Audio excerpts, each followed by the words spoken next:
রাখবেন, কেউ একটা এটা বলতেই পারে যে একটা কমপ্লেন, ও তো আমার অ্যামাউন্টটা ব্লক হয়ে আছে, আমি লেয়ার 3 তে পরে আছি, লেয়ার 4, 5 এ আছি, ওটা থাক, আমি বাকি অ্যামাউন্টটা ব্যবহার করি। এটা জানবেন এই কমপ্লেনের রেকর্ডটা কিন্তু রয়ে গেল। কার কাছে থাকলো? ব্যাংকের কাছে নয়, এটা পুলিশের কাছে থাকলো। এই এটা তো জালিয়াতি। জালিয়াতি মানে ক্রিমিনাল অপরাধ। এই রেকর্ডটা কিন্তু ক্রিমিনাল রেকর্ড হিসেবে রয়ে যাবে। তাই আপনাকে যখন কমপ্লেন কপি প্রোভাইড হচ্ছে, আপনার কাজ হচ্ছে পুলিশের কাছে গিয়ে এই রেকর্ডটাকে ক্লিন করা, মানে ওই কেসটা ক্লোজ করানো। এই জিনিসটা মাথায় রেখে কাজটা করলে তাহলে ফিনান্সিয়াল রেকর্ডটা ক্লিন থাকবে। এই পুরো ব্যাপারটা হয়ে যাওয়ার পরে আমরা এর পরবর্তী পদক্ষেপে যেটা হয়, পুলিশ নিজস্ব কাজ করে, পুলিশের নিজের সময় অনুযায়ী সেটা করে। পুলিশ কিন্তু এই অ্যাকাউন্টগুলোর ইনফরমেশন আমাদের কাছে চায়। কি ইনফরমেশন চায়? না অ্যাকাউন্ট ওপেনিং ফর্ম চায়, কেওয়াইসি চায়। অ্যাকাউন্ট ওপেনিং ফর্ম আর কেওয়াইসির মধ্যে থেকে তারা এগুলো বুঝতে পারে যে অ্যাকাউন্টটা কোথা থেকে খোলা হয়েছে, সে কোথায় থাকে, সমস্ত কিছু। সে নিজের জায়গাতেও চলে যায় যেখানে সে অ্যাকাউন্টটা খুলেছে। সেই জন্য আমি প্রথমে এটা যখন বললাম যে account opening form fill up করার ক্ষেত্রে খুব বেশি সাবধানী হবেন এবং পূর্ণভাবে ফিল আপ করবেন। ফাঁকা জায়গা রাখবেন না, প্রতিটা পয়েন্ট গুরুত্বপূর্ণ। তাহলে সেই অ্যাকাউন্ট ওপেনিং ফর্মটা যখন পুলিশের কাছে যাবে তখন কিন্তু পুলিশ এটা শুনবে না, স্যার আমি আজকে 50টা অ্যাকাউন্ট খুলেছি, সেজন্য সবগুলো ঠিকমতো ফিল আপ করতে পারিনি। অ্যাকাউন্ট ওপেনিং ফর্ম সাবধানে খুলুন। অ্যাকাউন্ট খোলার জন্য যখন আসছে সেই লোকটিকে বোঝার চেষ্টা করুন সে কি কাজ করছে। এখন যেটা আমি আমি নিজেও ব্রাঞ্চে ছিলাম, আমি জানি কম বয়সী ছেলে তারা কিন্তু বেশি অ্যাকাউন্ট খুলতে এসে এসেই বলছে তারা প্রচুর টাকার লেনদেন হবে, আদতে তাদের কোনো ব্যবসা নেই। তাদের ক্ষেত্রে তাদের ক্ষেত্রে আরো বেশিভাবে ভালো করে জানুন। আশেপাশে আপনারা তো মেনলি নিজেরা যে জায়গায় থাকেন সেখানেরই অ্যাকাউন্ট খোলেন, খুব বেশি দূরের লোক হলে তো খোলেন না। তাহলে আপনারাও হয়তো তাদেরকে জানবেন, বা না যদি না জেনে থাকেন জানার চেষ্টা করুন। নতুন কেউ এসছে অ্যাকাউন্ট খুলে, আমার বন্ধু আমার সঙ্গে আসে, এর অ্যাকাউন্টটা খুলে দিন। বোঝার চেষ্টা করুন যে সত্যি সত্যি কোনো ব্যবসায়িক লেনদেন আছে, ব্যবসা আছে, না শুধু শুধু এরকম ভাবে ঠকানোর জন্য অ্যাকাউন্টগুলো খোলা হচ্ছে। আমাদের ব্যাংকের ক্ষেত্রে কিছু কিছু জায়গাতে এই অ্যাকাউন্ট খোলার প্রবণতা যেহেতু বেশি, সেই জন্য এই ফ্রডের প্রবণতাটা অনেক বেড়ে গেছে। তাই আমাদেরকে একটা জায়গাতে সতর্ক হতে হবে, কাজ করতে হবে কিন্তু সতর্কভাবে করতে হবে। পরবর্তীতে আসছি। আচ্ছা, হ্যাঁ, হ্যালো। একটা প্রশ্ন ছিল। কিছু বলার ছিল তো। একজন বলুন, একজন বলবেন, স্যার, একবারে একজন হ্যালো স্যার, বলবো? স্যার বলছেন, বলুন। আমি বলছি। স্যার, বলছিলাম আমি যদি, হ্যালো স্যার, আপনি শুনতে যে পাচ্ছি, বললেন বলুন। ওই শেয়ার টাইপটা, যদি আমি কোনো বিজনেস কিউআর কোডে যদি ইউপিআই নিই, হুম। তারপর আমি যদি কাস্টমারকে রেজিস্টার খাতাতে মানে টোটাল ডিটেলস লেখার পর সিগনেচার করাই, হুম। তাতেও কি আমি ওই লেয়ারের মধ্যে পড়বো? আপনার সিগনেচার করানো, রেজিস্টার মেনটেনেন্স করার সঙ্গে এনসিআরপি পোর্টালের কোনো সম্পর্ক নেই। আপনার অ্যাকাউন্টে টাকা এসছে, সে টাকা যদি ফ্রডের হয়, আপনি যে লেয়ারে পড়ার কথা, ফ্রড করেছে যে ব্যক্তি, তার থেকে আপনি যত নম্বর পরে আছেন তত নম্বর লেয়ারে পড়বেন। পুলিশ যদি আপনার কাছে ইনভেস্টিগেশনের জন্য আসে, কিংবা ব্যাংকের কাছে যদি আপনাকে এক্সপ্লেন করতে হয়, তখন আপনার রেজিস্টারটা কাজে লাগবে। বোঝাতে পেরেছি? ঠিক আছে, থ্যাংক স্যার ইউ। বলছি যে আরেকটা কাস্টমার কাজ, যে আমাকে এক মিনিট, একজনকে শেষ করি। আরেকটা কাজ করবেন, তার যে কোনো একটা আইডি প্রুফ নিয়ে রাখবেন।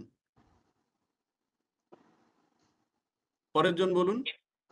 স্যার আমি বলছি কি, ধরুন হ্যালো। স্যার আমরা এখন, রণজিৎ দাদা বাবু, একটু, রণজিৎ বাবু বলুন। হ্যাঁ স্যার, অনেকবার চেষ্টা করলাম স্যার। স্যার আপনি যে কথাগুলো বলছেন অনেকদিন ধরেই মানে আমরা সতর্ক হয়েছি কম বেশি। হুম। এবার হুম। স্যার যেগুলো হচ্ছে, আমরা যে অ্যাকাউন্ট গুলো খুলছি স্যার, হুম। বেসিক্যালি এখন যে অন্য কান্ট্রি থেকে যারা আসছে হুম। এখানে এসে ডকুমেন্ট বানিয়ে স্যার আধার প্যান ভোটার বানাচ্ছে, লোকাল হুম। অ্যাড্রেস হয়ে যাচ্ছে, নিয়ারেস্ট পিন কোড হয়ে যাচ্ছে। হুম। তখন তো স্যার আমরা এবার সবাইকে তো চেনা সম্ভব না। না। আমার স্যার এখন 23 বছর বয়স, আমি সবাইকে চিনতে পারবো না আমাদের থেকে না। যারা বড় আছে। না, ঠিক এবার আছে। স্যার তাদেরকে খোলাচ্ছি স্যার বায়োমেট্রিক দিয়ে। ঠিক। এবার তার ডকুমেন্টস আমি ভেরিফাই করছি স্যার যে সব ঠিক আছে, ঠিক। নাম থেকে ঠিক। শুরু করে ইমেল আইডি থেকে সব ঠিক আছে। এবার স্যার হুম। পরে যদি দেখা যায় যে ওই ব্যক্তি আদেও আমাদের এখানকার বাসিন্দা ছিল না, তারপর শুনুন, পরে আমাদের কোনো আমি সমস্যা একটা হতে বলি, পারে? আমি বলি হুম হুম। সাইবার ফ্রডের ক্ষেত্রে কে এখানকার বাসিন্দা নয়, কে এখানকার বাসিন্দা, সেগুলো আমাদের দেখার কাজ নয়। এটার কাজ হচ্ছে পুলিশের। আমাদের যতটুকু দেখার কাজ যে তার অ্যাকাউন্টটা যাতে পরবর্তীকালে ফ্রডের জন্য ব্যবহৃত না হয় সেটার জন্য। তাহলে তার আমাদের দেখার কাজ কোনটা, যে সে সত্যি বলেছিল ব্যবসা করেছে কি না করেছে, সেই ব্যবসাটা সে করছে কিনা। আপনার ক্ষেত্রে ফ্রডের ব্যাপার তখনই হবে যখন কোনো একটা সেভিংস অ্যাকাউন্টে কেউ ব্যবসার টাকা ঢোকাচ্ছে এবং সেই ব্যবসার টাকাটা সে লোকের কাছ থেকে ঠকিয়ে নিচ্ছে, আদতে তার কোনো ব্যবসা নেই। সে এখানকার বাসিন্দা কি বাসিন্দা নয়, আধারটা তার আসল কি আসল নয়, এটা দেখা শুধুমাত্র যখন সে বায়োমেট্রিক করছে, এর পরবর্তী থেকে বেশি তো আর কিছু ব্যাংকের পক্ষে করা সম্ভব নয় বা আপনার পক্ষেও করা সম্ভব নয়। হুম, হুম। বুঝতে পারলাম?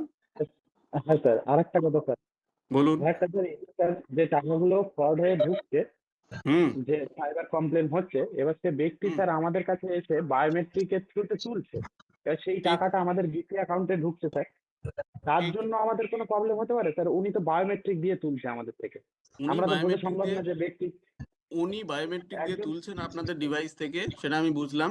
সেটা আমরা যখন সাইবার ফ্রডে আমরা রিপোর্ট করি তখন আমরা বলি যে এই ব্যক্তি বায়োমেট্রিক দিয়ে টাকাটা তুলেছে এই বিসি পয়েন্ট থেকে। পুলিশের হুম, জানার কথা হচ্ছে এটাই যে উনি এসে আপনার ওখান থেকে টাকাটা তুলেছিলেন, আমরা রিপোর্ট করে দিলাম। এবার ওই ভদ্রলোক বুঝবেন যে যে যে টাকাটা তুলে নিয়ে গেছেন। আপনাদের ক্ষেত্রে হুম। এক্ষেত্রে করার সেরকম কিছু নেই। ঠিক আছে? না, না, না স্যার, স্যার বলতে চাইছি ওতে আমাদের কোনো অ্যাকাউন্টের সমস্যা হতে পারে না তো? না, আমি এরকমের একটু ক্ষেত্রে তো বলবো। আপনাদের অ্যাকাউন্টের সমস্যা হয় না। কারণ স্যার আমি রিসেন্টলি একজনের অ্যাকাউন্ট খুলিয়েছি, এই হুম, রিসেন্টলি যখন যে অনলাইন গেমগুলো বন্ধ হলো, তো একজন হুম। নতুন অ্যাকাউন্ট খুলেছে, 1 মাসের মধ্যে আমার কাছ থেকে 5-6 বার এসছে 10-20 হাজার করে তুলবে বলে। এবার আমরা তো দশ আচ্ছা, হাজারের বেশি তুলতে পারি না, আমি ওকে জিজ্ঞেস আমি করেছি আমি আপনাকে যে তুমি হুম। হ্যাঁ বলুন আমি স্যার। বলি, আমি বুঝতে পেরেছি আপনার বিষয়টা। আমাকে সবাইকে সুযোগ দিতে হবে। আপনার বিষয়টা তো আমি বুঝতে পেরেছি। আমি আপনাকে বলি, আপনার এই বিষয়টাতে যেটা হচ্ছে যে যখন আপনারা, আমি আবার বলছি, আপনারা কাজ করার সঙ্গে সঙ্গেই বুঝতে পারবেন যে কে সন্দেহজনক, কেউ সন্দেহজনক নয়। বেশ কিছুদিন হুম, সবাই কাজ করছেন, সবাই এটা বুঝতে পারবেন। যখনই আপনার মনে হচ্ছে যে কেউ সন্দেহজনক, তাকে ব্রাঞ্চে রেফার করুন। আর আমি যেটা বললাম, লিস্ট তৈরি করে ব্রাঞ্চে জমা দিন, আমাদের কাছে দিন, আমরা এখান থেকে তাদের অ্যাকাউন্ট প্যাটার্ন দেখে ব্লক করব। ঠিক আছে? হ্যালো পরবর্তী কেউ একজন হ্যালো। বলুন। এস কে হ্যাঁ নুরুল্লাহ স্যার, অনেকক্ষণ বলছিলাম যুক্ত আমার আছেন। যেটা হ্যালো। এস কে নুরুল্লাহ আমি বলবো একটু। হ্যাঁ স্যার, হ্যালো। বলুন। ভিডিওটা তৈরি করার বলছিলাম আমরা যখন আমাদের কাছে অন্য ব্যাংকের কাস্টমার আসে, মানে হুম, ধরুন এসবিআই কিংবা অন্যান্য ব্যাংকের, ঠিক। তো ওদের তো আমি ব্যালেন্স পাঠাতে পারি না, ওটা কি আমাদের পোর্টালে অ্যাড হওয়া সম্ভব হবে? দেখুন, আমি এখানে শুধুমাত্র সাইবার ফ্রড রিলেটেড কথাবার্তা বলবো। অপারেশনাল কোনো কথাবার্তার কোনো উত্তর কিন্তু এখানে আমার পক্ষে দেওয়া সম্ভব নয়। আরেকটা স্যার কথা ছিল। হুম, হ্যালো। বলুন। মানে আমাদের বিসি পয়েন্ট থেকে মানে আমরা কি পার্সোনালি ফোন থেকে অন্য ট্রানজেকশন করতে পারি কি? এটা কি অ্যালাউ করে? এটা তো তা অপারেশনাল। আবার বলছি, সাইবার ফ্রড রিলেটেড কিছু প্রশ্ন থাকলে করুন। কোনো রকম অপারেশনাল ইস্যুস এখানে কোনো ডিসকাশন করব না আমি। আমি শুধু সাইবার ফ্রড রিলেটেড স্যার আপনার স্যার অ্যাকাউন্ট একটা জিনিস খুলেছেন। জিজ্ঞাসা করতে পারবো? ছিল। স্যার বলুন। আমাকে একটু বলতে দিন। হ্যালো বলছি স্যার, আমার যে উইথড্রল হচ্ছে হ্যালো এনার্জি, সেটা আমি আমার সেভিংস অ্যাকাউন্টে ডিপোজিট করে তো ক্যাশ করতে পারি? ওই স্যারের সাথে বলছিলাম।